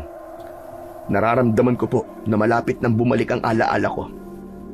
At ang paraan na naiisip ko para tuluyang bumalik ang aking alaala ay kung patuloy akong makikipaglaban sa mga aswang. Ano ka mo? Seryoso ka ba sa sinasabi mo? Ibubuwis mo ang buhay mo para bumalik ang iyong alaala? Opo, Lolo Isko. Gagawin ko po ang lahat para bumalik ang aking alaala. Ganito na po ako kadesperado. Pakiramdam ko po kasi habang wala akong naaalala sa nakaraan ko, ay malaking bahagi ng pagkatao ko ang nawawala rin. Kaya kung ang pakikipaglaban po sa mga aswang ang tanging paraan para maalala ko ang dapat kong maalala, ay gagawin ko yun, Lolo Isko. Kung yan ang gusto mong gawin, ay hindi na kita pipigilan. Ngunit palagi kang mag-iingat, Aldrin. Hindi natin alam kung gaano kalakas at kabangis ang mga aswang na makakaharap mo. Sana'y palagi kang gabayan ng ating lumikha. Hindi makapaniwala si Goyong sa kanyang mga narinig. Nung una ay haka-haka lamang niya na nakikipaglaban noon si Aldrin sa mga aswang. Pero dahil sa ipinakita nito kanina, ay tila tuluyan na siyang naniniwala na totoong isang mandirigma nga si Aldrin. Kinabukasan, nang umalis na si Lolo Isko para magtrabaho, ay naiwan sa bahay sina Goyong at Aldrin. Habang abala si Goyong sa pagwawalis sa harapan ng kanilang bahay, ay lumapit si Aldrin sa kanya. Bakit ka pa lumabas, kuya? Doon ka na muna sa loob. Magpahinga ka lang doon. Ano ka ba? Mababaw lang naman tong sugat ko kaya wala kang dapat na ipag-alala sa akin. Naisip ko kasi na hindi pa pala ako nakakapagpasalamat sa pagliligtas mo sa akin kagabi. Ayos ka. Maraming salamat, Goyong, ha. Hindi ko akalain na ganun ka pala katapang. Walang anuman yun, kuya. Kahit ako, hindi nga rin ako makapaniwala sa nagawa kong yun eh. Ang nasa isip ko lang kasi kagabi ay ang mailigtas ka. At nagawa mo nga akong iligtas. Salamat talaga, Goyong, ha. Pero kuya Aldrin, totoo po ba na makikipaglaban ka pa rin sa mga aswang? Narinig ko kasi ang pinag-uusapan nyo ni Lolo kagabi. Oo. Malakas ang kutob ko, Goyong. Natama ka na nakikipaglaban ako nun sa mga aswang. Ganun kasi ang naramdaman ko kagabi habang kalaban ko yung halimaw na yun. Kaya nga kuya, yung galaw mo kagabi, parang sanay na sanay ka ng makipaglaban sa mga aswang. Ang astig mo nga eh. Kaya nga kung sakaling may aatake na namang aswang dito, ay haharapin ko siya. Nararamdaman ko kasi na malapit na talagang bumalik ang alaala ko. Pero kuya, sana kung sakaling umatake dito sa baryo natin na maraming aswang, ay magpakita rin yung sinasabi nilang misteryosong lalaki na nakikipaglaban sa mga aswang sa San Felix. Misteryosong lalaki? Sino naman yun? Yun ba yung nabanggit ni Lolo Isko nung nakaraang araw? Yun nga kuya. Ang sabi kasi ng mga nakatira sa San Felix ay nakipaglaban ng lalaking yon ng ilang beses sa mga aswang. Tapos, bigla na lang nawala at hindi na nagpakita sa kanila. Kaya kung nasan man siya, sana ay nakikita niya ang nangyayari dito sa lugar namin at tulungan niya tayo. Huwag kang mag-alala. Kasi kung sakali na hindi na talaga siya dumating o magpakita, ay nandito naman ako eh. Handa akong protektahan kayong dalawa ni Lolo Isko sa abot ng makakaya ko. Talaga kuya? Gagawin mo yon? Bakit naman hindi? Tinulungan niyo ako ni Lolo Isko. Kumbaga, yun ang aking paraan para makabawi sa kabutihan niyo sa akin. Saka, para namang nagdududa ka pa na kaya kong gawin yun matapos ang ipinakita ko kagabi Nagdududa ka pa ba? Hindi naman kuya. Natutuwa lang ako kasi parang may superhero kami ni Lolo Isko at ikaw yon, Kuya Aldrin. Ay teka, may naisip ako, Kuya Aldrin. Ano naman yung naisip mo? Ano kaya kung turuan mo akong makipaglaban sa aswang, ituro mo sa akin kung paano gumamit ng itak? Para kapag makikipaglaban ka ulit sa aswang, ay pwede na kitang tulungan. Sige nga, sabihin mo sa akin. Paano ka makikipaglaban sa mga aswang kung nandyan si Lolo Isko? Sa tingin mo ba ipapayagan ka niya? Nung lumabas ka nga lang para iligtas ako grabe na ang pag-aalala niya sa'yo Yung pa kayang ikaw na mismo ang lalaban sa mga aswang. Oo nga no, si Lolo Isko lang ang problema. Ano kaya kung tuwing tutulungan kita sa pakikipaglaban ay magsuot ako ng maskara para hindi ako makilala ni Lolo? Puro ka talaga kalokohan, Goyong Huwag mo nang isipin na makipaglaban. Masyado ka pang bata para sa bagay na yon. Ang pagtuunan mo ng pansin ay ang pag-aaral mo. Hintayin mo lang na lumaki-laki ka. Malay mo, pagdating ng araw, ay magkakilala pa tayo. Tapos, saka kita tuturuan at sasanayin. Promise kuya, paglaki ko sasanayin mo ako Oo naman, nangangako ko sa'yo. Pero ang tagal pa nun. Matagal pa bago ako lumaki. Ano ka ba? Sandali lang yon. Makikita mo at hindi mo mamamalayan na malaki ka na pala. Natatawang ginulo ni Aldrin ang buhok ng makulit na batang si Goyong. Napangiti naman si Goyong dahil mas lalo niyang naramdaman ng sandaling yon na parang nakakatanda niyang kapatid, si Aldrin. Pagsapit ng hapon ay dumating na si Lolo Isko. Napansin ni Goyong ang pagkabahala sa muka ng lolo niya. Ikinuwento ng matanda kina Goyong at Aldrin na pinatay ang mga alagang kabayo ni Don Facundo sa asyenda. Ayon kay Lolo Isko, ay galit na galit si Don Facundo at ang hinala nito ay mga aswang ang salarin. Pinatay daw kasi ang mga kabayo na parabang nilapa ang mga yon ng mababangis na hayop. Puno ng kalmot at kagat ang katawan ng mga kabayo at may ilan na nakalabas ang mga lamang loob. Dahil sa pangyayaring yon, ay mas lalong nakaramdam ng takot si Goyong. Napagtanto niya na seryoso na ang pag-atake ng mga aswang sa kanilang baryo. Hindi na rin malabo na madagdagan pa ang mga magiging biktima ng aswang. Pagsapit ng dilim, habang nagsasalo-salo sa hapunan sina Goyong, ay nakarinig sila ng mga sigawan ng mga tao sa labas. Nangingibabaw sa pagsigaw na yon ang boses ni Don Facundo. Pinapalabas ng mga yon si Lolo Isko. Lolo, ano po nangyayari? Hindi ko alam, pero dito lang kayo ni Aldrin at ako na ang haharap sa mga tao sa labas. Teka, sasamahan ko po kayo. Huwag na, dito na lang kayo. Sigurado ako na wala silang gagawing hindi maganda sa akin. Ituloy niyo lang ang inyong pagkain.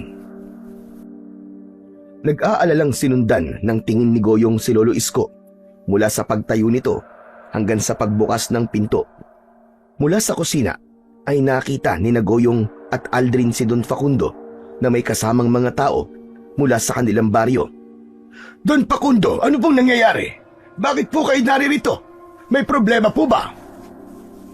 Magkakaroon ka ng malaking problema kapag hindi mo inilabas ang sinasabi mong pamangkin mo. Ilabas mo si Aldrin. Kailangan niyang harapin ang mga kasalanan niya sa baryong ito, lalo na sa akin. Teka, sandali lang. Pwede bang huminahon muna kayo? Hindi ko kayo naiintindihan. Anong kasalanan ni Aldrin ang sinasabi mo? Hindi mo ba talaga alam o sadyang nagmamahang-mahangan ka lang? Ang pamangkin mo ang pumatay sa mga kabayo ko. May nakapagsabi sa akin na simula nang dumating si Aldrin dito sa baryo, ay nagkaroon na ng pag-atake ng mga aswang dito. Hindi ba kayo na hinala na yon? Sinasabi mo ba na aswang si Aldrin, Don Facundo? Nagpapatawa ka yata. Paanong magiging aswang si Aldrin? Isipin mo nga. Kung aswang siya, bakit buhay pa kami ni Goyong hanggang ngayon? Hindi ba kung meron dapat na unang maging biktima ni Aldrin, ay kaming dalawa yon ng apo ko? Kaya walang katotohanan niyang binibintang mo sa kanya. Sinungaling! Malamang maging kayo ng apo mo ay mga aswang din. Alam ko na nagagalit ka sa pagkamatay ng iyong mga kabayo, Don Facundo. At malinaw na mga aswang nga ang may kagagawa nun. Pero mali na isisi mo sa isang inosenteng tao ang krimen na yun. Hindi aswang si Aldrin at lalong hindi kami aswang ng apo ko. Kahit anong sabihin mong matanda ka, ay hindi ako maniniwala sa'yo. Isa kang sinungaling. Mga kababaryo, sunugin ang bahay ng mga aswang. Sunugin nyo hanggang sa maging abusin ng lahat. Tatayo na sana si Aldrin para lumabas, ngunit mabilis na hinawakan ni Goyong ang kamay nito. Nang tumingin si Aldrin kay Goyong, ay mariin siyang umiling. Huwag ka mag-alala, kuya. Kayang-kaya na yun ni Lolo. Pero baka sunugin ng mga tao ang bahay niyo. Hindi yun makakaya ng aking konsensya, lalo na't ako ang dahilan kung bakit yun gagawin ng mga tao. Magtiwala ka lang kay Lolo. Dito lang tayo, Kuya Aldrin. Mga kababaryo, sandali! Talaga ba naniniwala kayo sa sinasabi ni Don Facundo na aswang kami ng aking apo? Sa baryong ito na ako ipinanganak at bumuo ng pamilya. Nakikita nyo kami sa araw-araw at alam nyo sa mga sarili nyo na walang katotohanan na kami ay mga aswang. Maaari nga na simula nang dumating dito si Aldrin ay nagsimula ang pag-atake ng mga aswang. Ngunit yun ay nagkataon lamang. Huwag kayong magpabulag sa sinasabi ni Don Facundo. Naghahanap lamang siya ng masisisi sa nangyari sa mga kabayo niya. Kaya Don Facundo, kung may natitira pang kahit na konting kabutihan dyan sa puso mo, ay bawiin mo ang iyong sinabi dahil yun ay walang katotohanan. Kami ni Goyong ang makapagpapatunay na hindi aswang si Aldrin dahil ang totoo ay isang aswang ang umatake sa amin noong nakaraang gabi at si Aldrin ang nagtagol sa amin ni Goyong. Kaya paano mo masasabi na siya ay isang aswang? Napakasinungaling mo talagang matanda ka. Gumagawa ka lamang ng kwento. Kilala niyo ako, Don Facundo. Hindi ako sinungaling na tao. Kung totoo mang aswang si Aldrin, ay kami dapat ni Goyong ang unang makapagsabi nun. Huwag tayong basta-basta maniniwala sa mga sabi-sabi at hinala lamang. Ang totoong kalaban ang dapat nating harapin at hindi ang mga inosenteng walang kinalaman sa hindi magandang nangyayari sa ating baryo. Napakarami mo pa sinasabi. Sunugin niyo na ang bahay ni Isko! Sunugin niyo na! Bilisan niyo! Sa kabila ng utos ni Don Facundo, ay walang kumilos sa mga taong kasama nito. Nakita ni Goyong ang pag-aalinlangan sa muka ng mga yon. Ramdam niya na nagawang kumbinsin ni Lolo Isko ang mga ito. Ano? Ano pag ginagawa niyo? Bakit hindi niyo pa sunugin ang bahay ni Isko? Sunugin niyo na upang matapos na ang problema natin sa mga aswang. O ano? Wala ba kayong gagawin? Tutunganga na lang ba kayo dyan? Mga wala kayong silbi. Sayang lang ang ibinabayad ko sa inyo. Lumabas din ang totoo. Pinagalaw mo na naman ang pera mo para mahatak mo ang mga tao sa gusto mo. Pero tignan mo, kahit binayaran mo sila, ay hindi nila kayang gawin ang pinapagawa mo kasi alam nila ang katotohanan. Hindi kami aswang. Alam mo kung sino ang mayahalin tulad sa aswang sa baryong ito? Ikaw yon, Don Facundo. Alam mo kung bakit? Dahil gaya ng aswang, pinagsasamantalahan mo ang kahinaan ng mga taong walang kalaban-laban. Walang hiya ka, matanda ka. At saan ka kumuha ng lakas ng loob para sagutin ako ng ganyan, ha? Baka nakakalimutan mo na pagmamay-ari ko ang buong baryo na to. Kaya kahit ngayong gabi, ay pwede kitang paalisin kung gusto ko. Sige, gawin mo yan, Don Facundo. Pero wag kang umasa na aalis kami rito. Dahil hihingi ako ng tulong sa gobyerno. Kukuha ako ng libreng abogado para malaman ng lahat na peke ang mga dokumentong meron ka. Lalo na ang titulo na hawak-hawak mo. Anong sinasabi mo? Hindi totoo yan. Kung hindi totoo, bakit ka nanginginig sa pagsasalita? Akala mo ba ay hindi ko alam? Narinig ko na kausap mo ang kaibigan mong dinalaw ka at dinig na dinig ko na sinabi mo na peke ang titulong hawak mo. Na ginawa mo yon para makapagpatayo ka ng iyong hasyenda. Kasi ang totoo ay wala ka naman sariling lupa. Sinabi mo na mga mangmang ang mga tao rito, kaya madaling naniwala sa kasinungalingan mo. Kaya mga kababaryo, kung meron man dapat na umalis dito, ay si Don Facundo yon. Sa atin ang lupang ito at hindi sa kanya. Lahat ng tao ay tinignan ng masama si Don Facundo. Napaatras si Don Facundo habang bakas sa muka ang takot. Teka! Huwag kayo maniwala sa sinasabi ng matandang yan! Sinungaling yan! Puro kasinungalingan na lumalabas sa bibig niya. Ikaw, Isko, simula bukas ay ayoko nang makita ang pagbumuka mo sa aking asyenda. Sisanti ka na! Sa totoo lang, matagal ko nang gustong umalis sa pagtatrabaho sa'yo dahil hindi ko na kayang maatim ang kasamaan ng ugali mo. Kaya huwag kang mag-alala. Bukas ay hindi na ako pupunta sa asyenda mo. Pero ikaw, sulitin mo na ang natitirang araw mo sa mansyon mo dahil sigurado ako na bilang na lamang ang araw mo na pananatili rito. Galit na umalis si Don Facundo habang ang mga tao ay humingi naman ng tawad kay Lolo Isko. Sinabi ni Lolo Isko sa mga yon na huwag basta maniniwala ang mga ito sa mga sabi-sabi lang. Matapos umalis ng mga tao ay pumasok na si Lolo Isko. Hindi napigilan ni Goyong na palakpakan ang kanyang lolo. Wow, grabe Lolo! Ang tapang niyo po pala! Kulang na lang ay makipagsuntukan ka kay Don Facundo ah! Ganun talaga. Kapag alam mo ang katotohanan, mas matapang ka. Pero hindi kaya pag-initan ka ni Don Facundo, Lolo Isko? Wala na akong pakialam sa kung ano ang gagawin niya sa akin. Sigurado naman ako na hindi na siya magtatagal dito sa baryo, lalo na't alam na ng lahat ang katotohanan. Sa ngayon, ay wag na muna natin siyang isipin. Ang isipin natin ay ang kaligtasan natin mula sa mga aswang na hanggang ngayon ay nandito pa rin sa baryo natin. Tama po kayo Lolo, pero grabe rin po na gumawa ng kwento si Don Facundo no? Biruin niyo po, inisip po niya na aswang si Kuya Aldrin, pati tayo, inisip niya na mga aswang din. Gaya ng sinabi ko kanina, naghahanap lang talaga siya ng masisisi niya sa nangyari sa mga kabayo niya. Hindi niya kayang harapin ang totoong salarin, kaya kung sino na lang ang pinagbibintangan niya. Nang dahil sa ginawang yon ni Lolo Isko, ay mas lalong tumaas ang respeto at paghanga rito ni Goyong.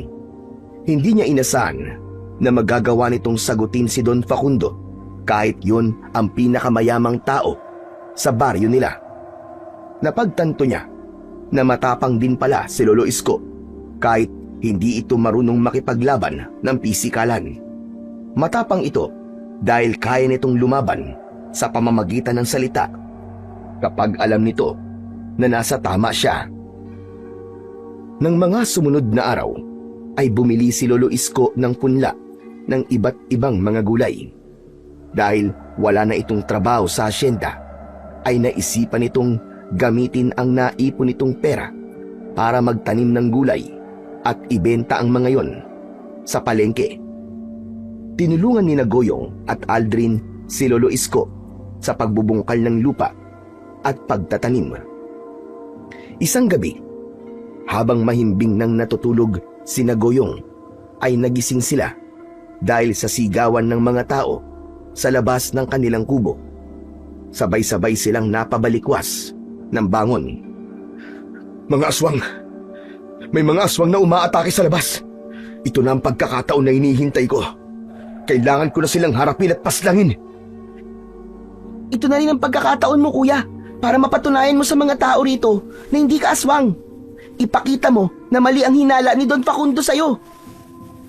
Hahayaan kitang lumabas at makipaglaban, Aldrin. Pero ipangako mo na babalik ka dito ng buhay. Ipangako mo, Aldrin. Opo, nangangako po ako sa inyo. Hindi ko po hahayaang masawi ako sa gabing ito. Babalik ako dito ng buhay. Kinuha ni Aldrin ang itak sa kusina at matapang itong lumabas ng kubo. Sumilip sa bintana sina Goyong at Lolo Isko upang makita ang nangyayari. Labis ang kilabot na lumukob sa kanila dahil sa mga aswang na umaatake sa kanilang baryo. May ilan na pumasok sa mga bahay at may iba naman na inaatake ang mga taong tumatakas. Lahat ng mga tao ay takot na takot sa nakakakilabot na pangyayaring yun.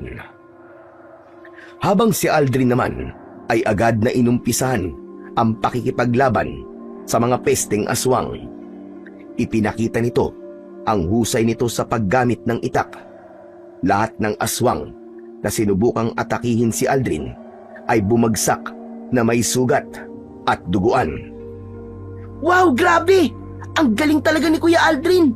Sana paglaki ko ay maging kagaya niya rin ako. Parang isang superhero. Manahimik ka nga dyan, Goyong. Hindi ka makikipaglaban sa aswang paglaki mo. Hindi maaaring mangyari yon. Si Lolo naman, kontra ka agad. Nagpatuloy si Aldrin sa pakikipaglaban sa mga aswang.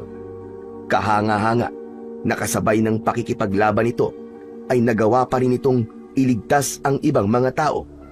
Kahit mag-isa ito, ay tila wala talaga itong takot na nararamdaman.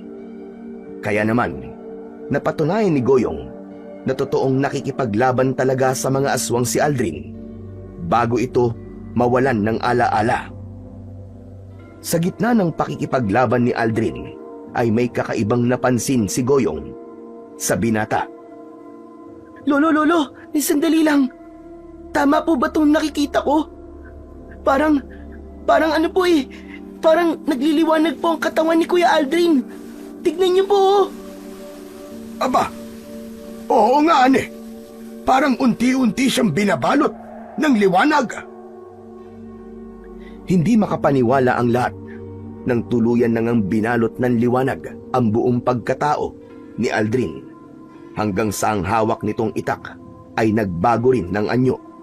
Isa na yung mahabang espada na kulay ginto.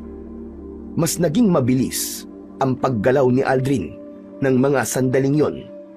Para itong isang kidlat sa bilis na isa-isang tinatapos ang buhay ng mga aswang na haharang sa kanya.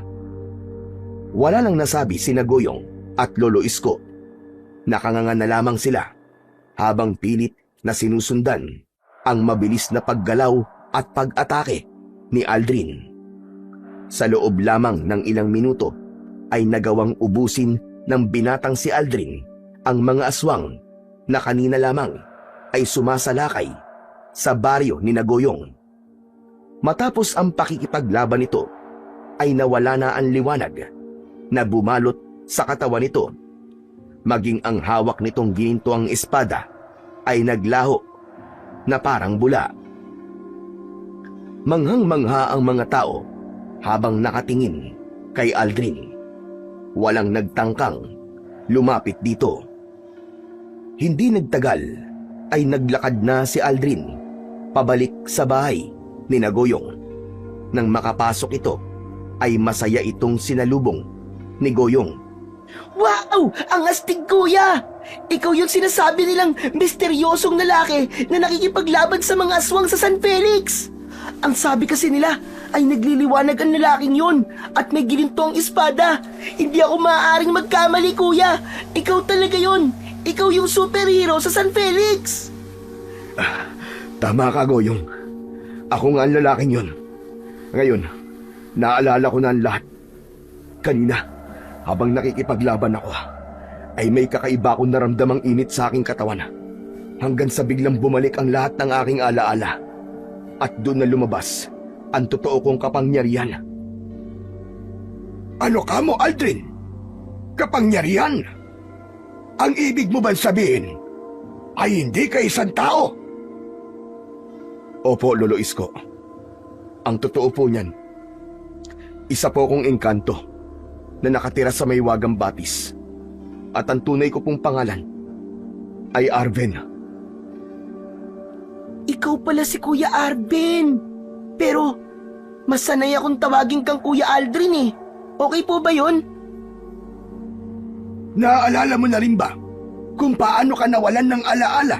Ha, Aldrin? Opo. Isa po kasi sa batas naming mga engkanto ang huwag makialam sa problema ng mga tao. Ngunit, hindi ko kayang hayaan na lang na pabagsakin ng mga aswang ang baryo ng San Felix. Kaya tinulungan ko po sila. Nagalit ang aming reyna sa aking ginawa. Kaya pinarusahan niya ako. Inalis niya ang aking kapangyarihan at alaala. Ginawa niya akong isang normal na tao at itinanim niya sa utak ko ang isang pangalan para isipin ko na yun ang aking pagkakakilanlan. Yun na nga ang sandali na natagpuan ako ni Goyong. Ang ipinagtataka ko lang po ay kung paanong bumalik ang aking kapangyarihan at alaala. Matapos yung sabihin ni Aldrin, ay biglang lumamig sa loob ng bahay ni Goyong. Kahit nakasarado ang pinto at bintana, ay may hangin silang nararamdaman. Hanggang sa isang nagliliwanag na babae ang lumitaw sa harapan nila. Nakasuot yun ng mahabang gintong kasuotan at ang mata ay purong puti. Gumagalaw din sa hangin ang mahaba at maitim nitong buhok. Agad-agad na yumukod si Aldrin nang makita ang babae. Reyna Salina! Ako ang nagbalik ng iyong kapangyarihan at alaala, Arven. Nakita ko na kahit inalis ko sa iyo ang lahat, ay likas pa rin sa iyo ang pagtulong sa mga tao. Marahil kahit gawin kitang mortal, ay hindi ko pa rin kayang alisin ang kabutihan sa iyong puso. Hindi ko rin kayang hayaan na mapahamak ang aking kauri, kaya kailangan kong ibalik sa iyo at taglay mong lakas at kapangyarihan. Maraming salamat po, Reyna Salina. Ngayon, tapos na ang misyon mo sa baryong ito, ay maaari ka nang bumalik sa mahiwagang batis. Totoo po ba ang inyong sinasabi, Reyna Salina? Pinapayagan niyo na po kung bumalik sa ating tahanan? Oo, ngunit ito na ang huling pagkakataon na ibibigay ko sa iyo, Arven. Hindi ka na maaaring bumalik sa mundo ng mga tao at hindi ka na maaaring makialam sa kanilang mga pinagdadaanan at problema. Nawala ang ngiti ng engkantadong si Arven sa sinabi ng reyna ng mga engkanto na si Salina, habang si Goyong naman ay nalungkot dahil alam niya na aalis na ang kanyang kuya Aldrin na naging parang totoo na niyang kapatid. Naluluwang tumingin si Aldrin kay Goyong. Pero mahal na rin ang Salina. Maaari po bang manatili na lamang ako rito? Mangyaring natagpuan ko na po kasi sa lugar na ito ang aking bagong pamilya. Maaari naman ang iyong nais, Arven. Ngunit ipapaalala ko lang sa iyo na kapag pinili mo manatili sa mundo ng mga tao, ay mawawala na rin ang iyong kapangyarihan bilang isang makapangyarihang engkanto. Wala hong problema sa akin yon, mahal na rin ang Salina. Handa po kong isakripisyo ang aking kapangyarihan para kina Goyong at Lolo Isko. Pagkasabi nun ni Aldrin, ay bigla nang naglao ang reyna ng mga engkanto na si Salina. Hindi makapaniwalang niyakap ni Goyong si Aldrin dahil ang buong akala niya ay mawawala na ito sa kanila. Nangako naman si Aldrin kay Goyong at Lolo Isko na simula sa gabing yun ay magiging isa na silang pamilya. Matapos ang lahat, ay tuluyan nang nagbalik ang katahimikan sa baryo ni Goyong. Si Don Facundo naman ay biglang umalis bago pa ito masampahan ng kaso at mula noon ay hindi na ito muling nakita sa baryong yon.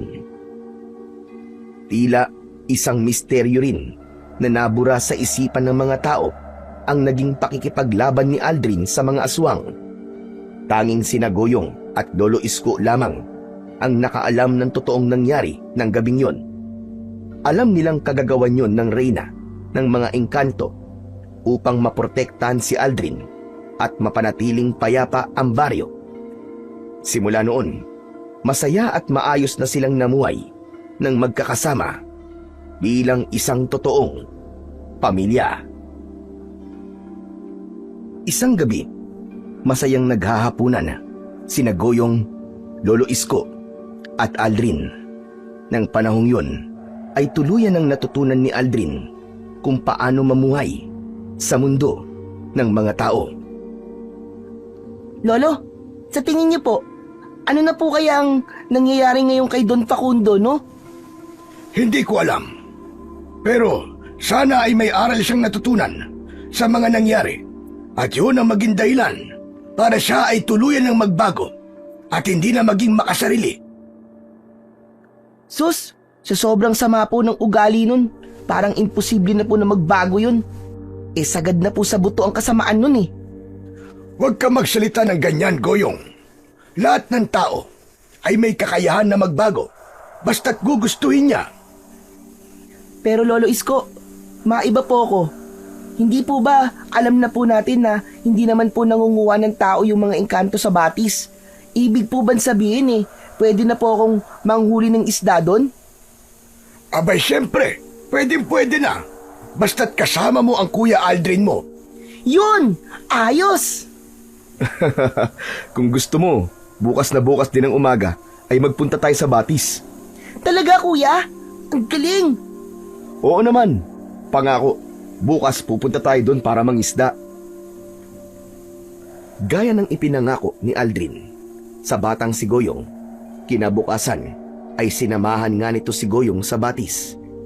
Parehas silang nanghuli ng isda roon.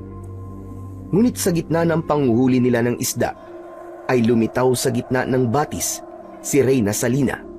Habang nakalutang ang Reyna ng mga engkanto, ay lumapit ito kina Goyong at Aldrin. Reyna Salina, isang karangalan po na nagpakita kayong muli sa akin. Ang totoo niyan ay palagi akong nakasubaybay sa mga ginagawa mo. Naging saksi ako sa kabutihan mo, hindi lang sa bago mong pamilya, kundi maging sa lahat ng mga taong nakakasalamuha mo. At bilang gantimpala, tanggapin mo ang mutya na ito. Inilahad ni Salina ang palad nito at isang puting bato ang naroon. Ang mutya na ito ay mula sa kailaliman ng batis na ito. Magagamit mo ito sa pakikipaglaban mo sa mga nilalang ng kadiliman. Maaring hindi pa tapos ang laban mo, Arven. At dahil isa ka ng mortal, ay kailangan mo ang tulong ng isang makapangyarihang mutya. Maraming salamat po sa inyo, Reyna Salina. Malugod ko pong tinatanggap ang mutya na yan. Kinuha ni Aldrin ang mutya mula sa palad ni Reyna Salina. Matapos yun, ay naglaho na ang Reyna ng mga engkanto. Masayang lumapit si Goyong kay Aldrin at tinignan niya ang mutyang hawak ng binata. Wow! Grabe kuya! Ang lakas mo pala talaga sa Reyna niyo, no? Biruin mo, kahit mas pinili mo maging tao, ay tinulungan ka pa rin niya. Alam kasi ni Reyna Salina na naging mabuting tagasunod niya ako. Pero sa tingin ko, ang pagbibigay niya ng mutyang ito ay isang babala. Baka nararamdaman niya na may panibagong kaguluhang mangyayari sa ating baryo. Naku, ibig mo ba sabihin, kuya? May aswang na namang sasalakay dito sa atin? Hindi ko alam, Goyong. Pero mas mabuti nang maging handa tayo. Simula sa araw na yon, ay naging saksi si Goyong sa halos araw-araw na pagsasanay ni Aldrin sa pakikipaglaban. Pinaghusay din ito ang paggamit sa kapangyarihan ng mutya. Nagkaroon si Goyong ng interes na matutong lumaban at nang nakita yon ni Aldrin, ay isinama niya na ang bata sa tuwing nagsasanay ito. Pinagbuti ni Goyong ang pagsasanay upang kung sakaling may magtangkang sirain ang kapayapaan sa baryo nila, ay dalawa na sila ni Aldrin na lalaban para sa lahat. At nang dahil sa mga nangyari, ay naunawaan ni Goyong na ang pagtulong sa kapwa, gaano man ito kaliit, ay may magandang naidudulot sa buhay. Tulad na lamang ng pagtulong niya noon kay Aldrin. Natutunan niya na ang kabutihang ginagawa ng taos sa puso ay laging nagbabalik sa paraang hindi mo inaasahan. Isang pagpapatunay na ang mabuting itinanim, balang araw ay mabuti rin ang iyong aanihin.